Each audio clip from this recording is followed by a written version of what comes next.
క్రీడా ప్రపంచాన్ని ఒక్కసారిగా కుదిపేసిన ప్రశ్న ఇదే.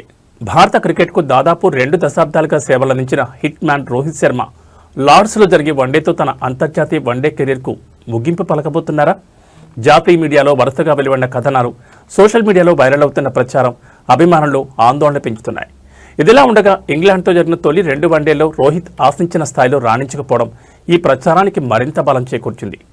ఫామ్పై ప్రశ్నలు, జట్టులో యువ ఆటగాళ్లకు అవకాశాలు, 2027 ప్రపంచ కప్ ప్రణాళికలు ఇవన్నీ ఒకేసారి తెరపైకి రావడంతో అసలు నిజం ఏంటన్న ప్రశ్న ఇప్పుడు దేశవ్యాప్తంగా చర్చనీయాంశంగా మారింది. అయితే రోహిత్ నిజంగానే రిటైర్మెంట్కు సిద్ధమయ్యారా, లేక ఇది కేవలం ఊహాగానాలేనా?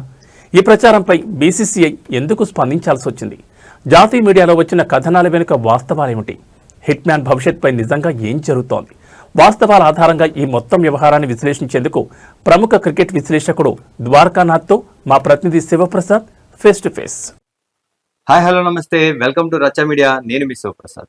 మనం ఇప్పుడు పశ్చిమ గోదావరి జిల్లా తాడేపల్లిగూడెంలో ఉన్నాం. భారతదేశంలో అగ్రశ్రేణి ఆటగాడైన రోహిత్ శర్మ రిటైర్ అవుతున్నాడంటూ ఇంగ్లాండ్ లార్డ్స్ మైదానంలో ఇంగ్లాండ్ ఇండియా మధ్య జరిగే 3వ వన్డే, ఆఖరి వన్డే అంటూ కూడా జరుగుతున్న ప్రచారంలో నిజమెంత? అసలు రోహిత్ శర్మను 2 మ్యాచ్లతో ఆటతోటి ఒక ఫెయిల్యూర్ అయ్యాడనే నెపంతో పక్కన పెడతారా టీమ్ మేనేజ్మెంట్ అనేది తెలియాల్సి ఉంది. అయితే రోహిత్ శర్మ 2027 వరల్డ్ కప్ తన సీనియారిటీ తోటి కోహ్లీ కావచ్చు, రోహిత్ శర్మ ఇద్దరు సీనియర్ ప్లేయర్లు 2027లో వరల్డ్ కప్ ఆడనున్నారా లేదా? అసలు ఈ జరుగుతున్న ప్రచారంలో నిజమెంత? దాదాపుగా 2007 నుంచి 19 సంవత్సరాల పాటు ఎనలేని సేవలు అందించి దాదాపుగా వన్డే క్రికెట్ లో 3 సార్లు డబుల్ సెంచరీ ఫీట్ ను సాధించి ఈ రోజు వరకు ఎవరు నెలకొల్పలేని 264 పరుగుల రికార్డును సైతం కొల్లగొట్టిన రోహిత్ శర్మను 1-2 మ్యాచ్లు ఫెయిల్ అయ్యారనే నెపంతో టీమ్ మేనేజ్మెంట్ పక్కన పెడుతుందా? ఒకవేళ లేదంటే మొన్న T20 సిరీస్ లో ఏదైతే అనుభవాలు ఏమితోటి బౌన్సీ పిచ్లతోటి ఇండియా ఐర్లాండ్ మీద కూడా ఓడిపోయిన పరిస్థితుల్లో రోహిత్ శర్మ లాంటి ఆటగాడి అవసరం ఎంతైనా వన్డే ప్రపంచ కప్ ఉందనేది చాలా మంది సీనియర్ల వాదన. అయితే దీని మీద విశ్లేషణ అందించడానికి, తన అభిప్రాయాన్ని అందించడానికి క్రికెట్ అనలిస్ట్ ద్వారకానాథ్ మనతో ఉన్నారు. సార్ నమస్తే అండి. రోహిత్ శర్మ దాదాపుగా 19 సంవత్సరాల పాటు ఇండియన్ టీమ్ కి సేవలు అందిస్తున్నారు. దాదాపుగా 2 T20 వరల్డ్ కప్ లో, ఒక T20 వరల్డ్ కప్ గెలిచినప్పుడు మెంబర్ గాను, రెండోసారి T20 వరల్డ్ కప్ గెలిచినప్పుడు టీమ్ కెప్టెన్ గాను ఉన్నారు.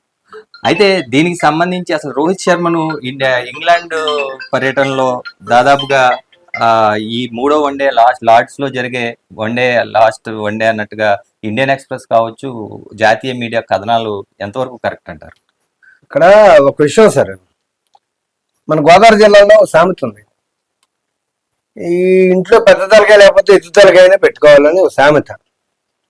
వాస్తవం ఏంటంటే భారతదేశపు క్రికెట్ క్రీడాభిమానులందరికీ కూడా రోహిత్ శర్మ ఒక అద్భుతమైన క్రీడాకారుడిగా సుపరిచితమే. అయితే ప్రపంచ దేశాలన్నీ కూడా రోహిత్ శర్మని హిట్ మ్యాన్ అంటాయి. కారణం ఏంటంటే ఒకే వన్డే ఇన్నింగ్స్ లో 16 సిక్సర్లు కొట్టినటువంటి ఒక అద్భుతమైనటువంటి వ్యక్తి రోహిత్ శర్మ. 3 సార్లు డబుల్ సెంచరీ చేసినట్టుగా ఇప్పుడు మీరు చెప్పారు కదా, అది ప్రపంచ చరిత్రలో అది అన్బీటబుల్ రికార్డు. భవిష్యత్తులో ఎవరన్నా కూడా ఆ రికార్డును బ్రేక్ చేయాలనుకుంటూ అది సాహసమే అవుతుంది. అయితే 2-3 మ్యాచ్లని పరిగణలోకి తీసుకుని రోహిత్ శర్మని టీంలోని తీసేద్దాం ఒకటి ఆలోచన మాత్రం కరెక్ట్ కదా, అది గొప్ప సాహసమే అవుతుంది. ఎందుకంటే వరుసగా 2 T20 ప్రపంచ కప్పులకి అద్భుతమైనటువంటి ఊపులో ఉన్న టీంలో రోహిత్ శర్మ, కింగ్ కోహ్లీ ఇలాంటి గొప్ప వ్యక్తులు ఒకేసారి టెస్ట్ క్రికెట్ నుంచి T20 క్రికెట్ నుంచి కూడా రిటైర్మెంట్ ప్రకటించడం అనేది భారతదేశపు క్రికెట్ క్రీడాభిమానులందరినీ కూడా చాలా బాధ కలిగించింది. అదే సమయంలో మనకి లక్కీగా ఏంటంటే జైస్వాల్ కానివ్వండి, అభిషేక్ శర్మ కానివ్వండి, సంజు శాంసన్ లాంటి వాడు కానివ్వండి, లేకపోతే కొత్తగా వచ్చినటువంటి వైభవ్ సూర్యవంశి కానీ, వీళ్ళందరూ మనకి భారత జట్టుని ఎంతో ఆశాదృక్పథంతో ఏర్పాటు చేసుకున్నారు. అయితే ఐర్లాండ్ మీద ఓడిపడడం అని ఏంటంటే దట్ కైండ్ ఆఫ్ ట్రాక్స్ మీద ఆడేంత అనుభవం ఈ పిల్లలు లేకపోవడం వల్లనే తప్ప వీళ్ళు ప్రతిభ లభించుకోదు. అంటే ఇప్పుడు సాధారణంగా మనం అనుకుంటే ఐపీఎల్ అంటే టోర్నీ, అంటే అంత బౌన్సీ లేని ఇండియన్ పిచ్ల్లో జరిగిన ఐపీఎల్ టోర్నీలో బౌన్సీ లేకపోవడం, ఇక్కడ 250 పరుగుల వరకు టార్గెట్లు కొట్టేయడం, లేదంటే బౌలర్లు చేతులు ఎత్తేయడం లాంటివి చూసాం.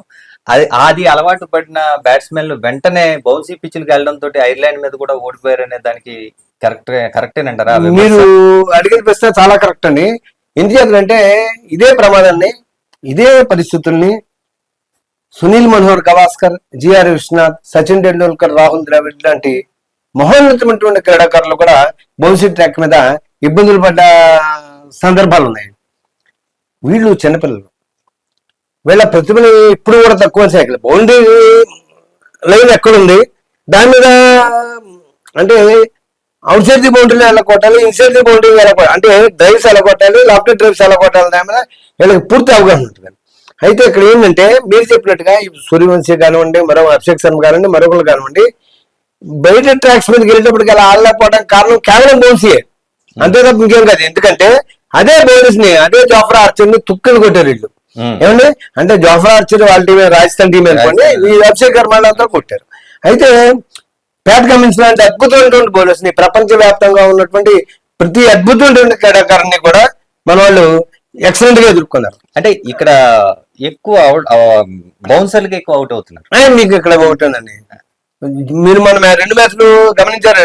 జాఫ్రా ఆర్చర్ సూర్యవంశీ మీద బౌన్సర్ వేసాడు, కింద రోహిత్ శర్మ మీద రోహిత్ శర్మ మీద బౌన్సర్ వేస్తే ఆ బాల్ నెక్స్ట్ మినిట్ లో మనం బౌండరీ వస్తాం. ఎందుకంటే హుక్ షాట్స్ కొట్టడం కానివ్వండి, లేకపోతే అతని ఫేవరెట్ షాట్ ఏంటంటే పుల్ షాట్ కొట్టడం కానీ, పుల్ షాట్ లో ఇవాళ రోహిత్ శర్మకి మించిన ఎవరు లేదండి. పూర్వం అయితే రిక్కీ పాంటింగ్ గారు ఉండేవారు, ఇప్పుడు ఇంకా ప్రపంచంలో నెంబర్ 1 హుక్ షాట్ కి పుల్ షాట్స్ కి రోహిత్ శర్మ కంటే గొప్పవాడు లేడు. అయితే ఇలాంటి సర్కమ్స్టెన్సెస్ లో ఒక ప్రపంచ కప్ లో భారతదేశ తరఫున మొత్తం అతను ఆడినవన్నీ కలిపి 6 సెంచరీలు కొట్టినటువంటి మహోన్నతమైనటువంటి గొప్ప అద్భుతమైనటువంటి క్రీడాకారుడు రోహిత్ శర్మ.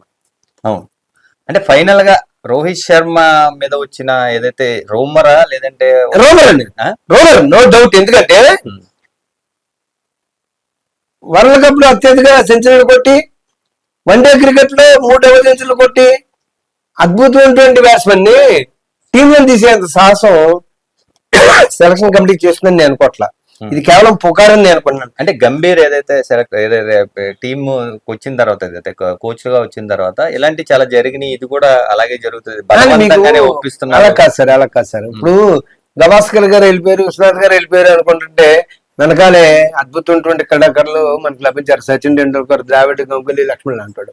అయ్యో టెండూల్కర్ వెళ్ళిపోతున్నాడు అనుకున్న టైంలో మనకి కింగ్ కోహ్లీ, అలాగే రోహిత్ శర్మ. మీకు పాతలో వెళ్ళిపోతున్నప్పుడు కొత్తలో వస్తూ ఉంటుందండి. అంటే 2027 వరల్డ్ కప్ రోహిత్ శర్మ, కోహ్లీ ఆడే అవకాశం ఉందంటారా, పక్కకు తప్పుకుంటారా మీ అభిప్రాయం? వాళ్ళు తప్పుకోవడం సంగతి ఎలాగొన్నా పగబెట్టే అవకాశాలు ఎక్కువ ఉన్నాయి. అయితే వాళ్ళ ఆవశ్యకత మాత్రం పూర్తిగా 100% ఉందండి. ఎందుకంటే ఈ పెద్ద తరగతి 2 లేకపోతే అవతల పార్టీకి మానసికంగా స్ట్రెంగ్ అయిపోతారు, బలం అయిపోతారు. రోహిత్ శర్మ, కోహ్లీ లేరంగానే అవతలకి ఒక ధీమా వచ్చేది. తర్వాత మన జైస్వాల్ కానివ్వండి, లేకపోతే అభిషేక్ శర్మ కానివ్వండి, వీళ్ళు బాగా ఆడచ్చు. శుభ్మన్ గిల్ కానీ వీళ్ళంతా బాగా ఆడచ్చు. ఆస్ట్రేలియా కావచ్చు, కుర్రోళ్ళు అయితే స్లెడ్జింగ్ చేసే అవకాశాలు కూడా ఎక్కువ ఉన్నాయి కదండి. అదే కుర్రోళ్ళు టెంప్ట్ అయిపోతారు కదా. ఇప్పుడు జనరల్ గా ఏంటంటే బేసికల్లీ ఆస్ట్రేలియా వాళ్ళకి దక్షిణాఫ్రికా వాళ్ళకి స్లెడ్జింగ్ అనేది ఒక ఆయుధం. అంటే వాళ్ళ 12th మ్యాన్ కింద లెక్క, టీమ్ లో ప్లేయర్ కింద లెక్క. అలాంటి సర్కమ్స్టెన్సెస్ లో టెండూల్కర్ గారు, ద్రావిడ్ వాళ్ళు ఆడిన రోజులు వేరు, కోహ్లీ వాళ్ళు వచ్చేప్పటికి గేమ్ లో వేరియేషన్ వచ్చింది. ఈ క్రికెట్ లో ఆంక్షలు కూడా విపరీతంగా పెరిగాయి, కొన్ని రిస్ట్రిక్షన్స్ వచ్చాయి. కానీ రోహిత్ శర్మ, కోహ్లీ లేకుండా 2027 వరల్డ్ కప్ వెళ్ళటం అన్నది ఆత్మహత్య సదృశ్యం. అది ద్వారకానాథ్ గారు చెప్తున్నది, ఆయన అనుభవంతో చెప్తున్న మాట. ఏదైతే రోహిత్ శర్మ గానీ, కోహ్లీ గానీ లేకపోతే ఏదైతే పెద్ద టీంలు ఉన్నాయో, స్లెడ్జింగ్ కి అలవాటు పడిన టీములు ఈ కుర్రవాళ్ళని కొంచెం రెచ్చగొట్టే వ్యాఖ్యలు చేయడం ద్వారా వాళ్ళ ఆధిపత్యం కొనసాగించే అవకాశం ఉంది. కాబట్టి 2027 వరల్డ్ కప్ వరకు కూడా రోహిత్, కోహ్లీ ఆడతారని, ఖచ్చితంగా ఆడతారని, 1-2 మ్యాచ్ల్లో వాళ్ళ ప్రతిభను అంచనా వేయలేమని ఆయన చెబుతున్నమాట.